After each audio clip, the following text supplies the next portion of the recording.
Scientific finding reveals that astronauts have distinct brain changes even months after they return to our Earth. This is by Science Alert Mike McCrae. Flying into free fall for months on end, our bodies adjust in ways that makes for a long list of health concerns for space travelers. The latest evaluation of microgravity's warping effect on our biological focuses on the spaces surrounding the blood vessels that weave through our brain, revealing certain concerning changes that remain with astronauts between missions.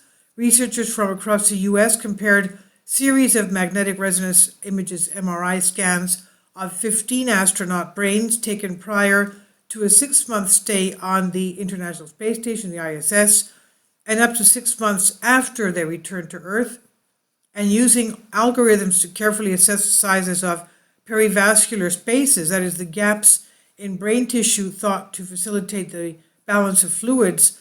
The team found time to spend in orbit had a profound effect on the brain's plumbing.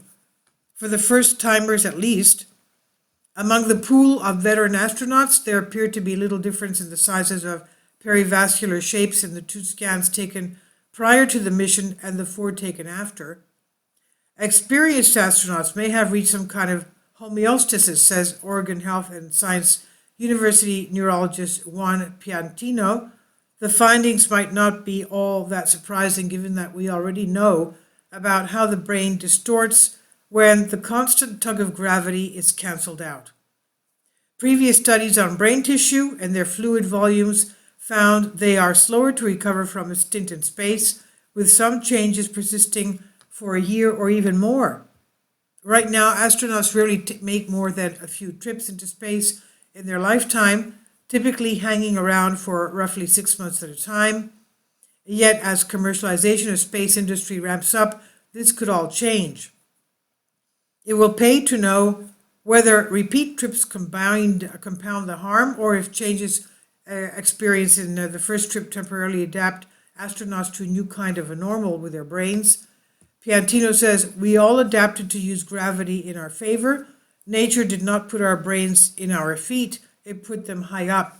And once you remove gravity from the equation, what does that do to human physiology?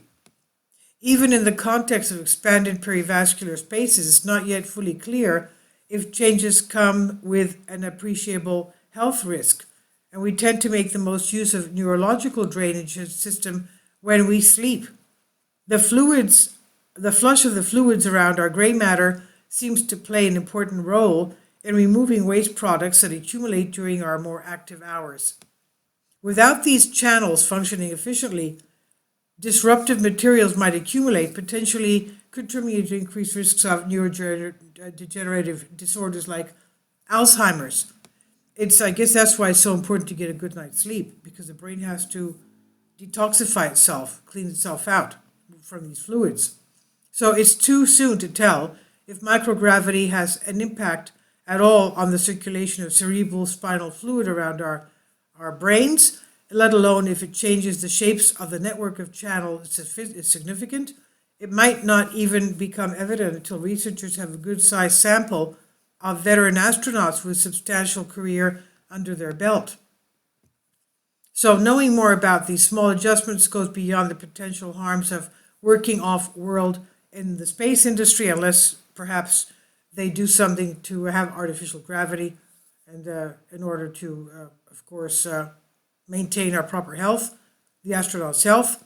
So Piantino says it also forces you to think about some fundamental questions of science and how life evolved here on Earth. Gravity's ever-present pull is not just something we fight against, after all. It's a force we've evolved to utilize, assisting in the flow of our blood and shedding of waste and potentially a variety of other functions we've barely considered. But studying the subtle changes in health and anatomy under conditions we never evolved to endure, like space, of course, and lack of gravity, we're almost certain to learn more about diseases and disorders our bodies have been forced to weather down here. This was published in Scientific Reports. It's on Science Alert.